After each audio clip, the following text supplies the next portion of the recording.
Hey, what is up guys? My name is Cameron Gallagher from URSA and today we're talking built-in ND filters, so let's get into it.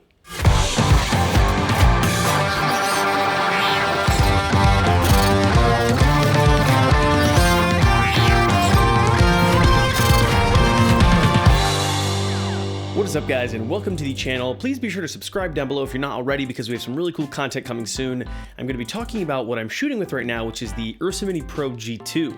Just got this thing in. I'm very excited. We're going to be trying out. We're going to be shooting on a short film very soon. So again, a lot of cool BTS coming soon, so be sure to subscribe. But today, we're going to be talking about one of the underdogs of the camera competition, and that is actually the built-in ND filters. So I think ND filters are very important, obviously in general, but built-in ND filters I think are really underrated when it comes to picking your actual camera that you want to purchase. So if you're not familiar with ND filters, basically the original concept of an ND filter is they are kind of like sunglasses for your camera. So as cameras get native ISOs that are much higher, for instance, the URSA Mini G2 actually has a native ISO of 800. So to get the best dynamic range, you want to be shooting at 800 ISO. Now, if you don't want to be shooting at, f22 when you're outside, you want to use an ND filter. So there are three different types of ND filters. There's the traditional sort of screw-on filter type. Now these are pretty cheap. They're usually about 75 to 80 bucks depending on the type of quality you get. And of course there's ones a little bit more, a little bit less. And then what you do is usually buy them per stop. So a 2-stop, 4-stop, 6-stop. And then all you do is you screw those onto your lenses. So the problem with traditional screw-on ND filters is, of course, number one, you have to screw them on. I've used the Manfrotto Zoom in the past, which are the magnetic ones that sort of help that speed that up, I guess. But the other problem that comes up most often is that your lens filter size may be different. So for instance, in my case, I bought 77mm filters, and then some of these smaller lens filter sizes, I have to then use a step-up ring to make sure that I can fit them all. But the problem is, if you're using cinema lenses or larger front-face lenses, you then have to move to the second option, which is the matte box. Now the matte box is most commonly used in cinema situations because typically cinema lenses have huge front to the lenses, sometimes 114 or larger millimeter diameters. So a matte box typically snaps onto 15mm rails, and what that does is it allows you to actually have a filter tray. Of course, a matte box is a huge thing. Matte boxes also help when it comes to reducing flares and other filters that you want to use, but most typically it's used for those ND filters. The problem with matte boxes is they are super expensive for a nice one. You also have to have typically a cage or some type of way of mounting that, and then the actual ND filters themselves that go into those are super expensive. And if you're shooting wide, like a wide shot, it's a lot harder because you're usually getting some type of vignetting, or you might be seeing the edges of the actual matte box. So that all sounds crappy, right? Well, it kind of is.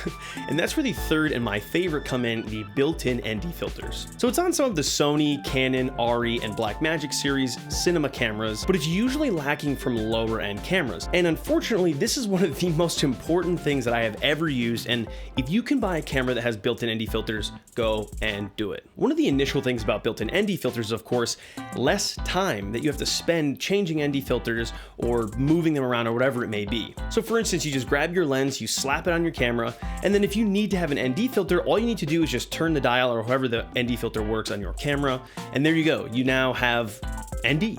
Now this may seem kind of obvious as a great plus side because of course you can easily just switch that ND by the turn of a button or a wheel or whatever it may be. That's fast, but one of the other things that most people don't think about is if you're using other types of filters after the fact. So for instance, I was shooting a music video recently on the URSA Mini G2. One of the problems that came up is I wanted to use my Black Pro Mist 1/8. Now typically if I was doing the screw-on filters, I would have to screw this onto every single ND that I changed. So when I changed the scenario, I'd have to take off that filter and then put it on.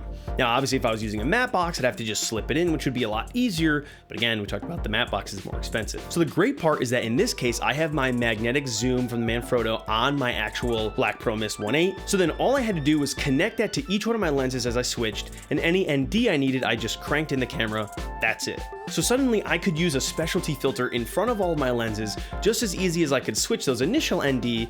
But again, if I had to use the ND and that, it would take so much more time because you can't stack those magnetic ones. So it just would be a hassle. Now you may be thinking, wait a minute, these cameras are all expensive cameras, so how's this going to work? Well, when you start to think about it, this is such a pivotal thing. Obviously, needing ND is something you're going to always need, and needing ND typically fast is something that's very common. So start to break it down this way.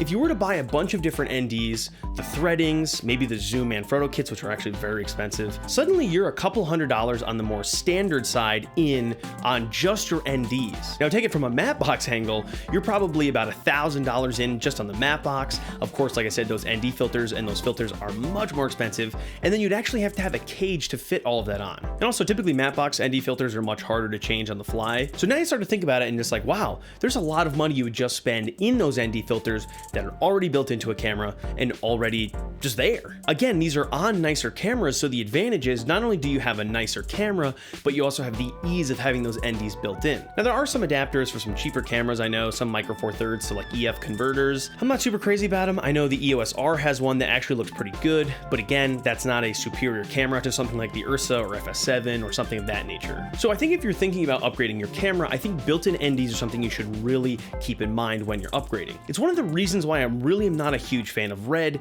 and why I'm not typically renting or using a Red camera, because again, those built-in NDs just causes so much more that I either have to rent with a matte box and all that kind of stuff, or that much more hassle I have to spend by screwing on lens filters. People really underlook this built-in ND filter, so I think it's something to keep in mind when you're looking at buying a new camera or maybe renting a camera, because again, if you're going to need to use specialty lenses or specialty filters, maybe it is better to have those built-in NDs, or maybe it's not. Maybe it is better to have a matte box because you need matte box specific filters. But like I said, guys, just some food for thought. Again, be sure to like, comment, subscribe. We're going to be having some cool videos coming soon on that URSA Mini Pro G2, a review. We're going to do some behind the scenes, some post-production stuff on it. Spoiler, I love this thing. I'm super impressed. Like, it is really like amazing. So anyway, guys, be sure to like, comment, subscribe. Also, be sure to check out our We Are Film podcast. We have a new episode talking about health and stuff like that. We have some cool episodes coming up soon. So anyway, guys, thanks for watching. Be sure to like, comment, subscribe, and I'll catch you guys later.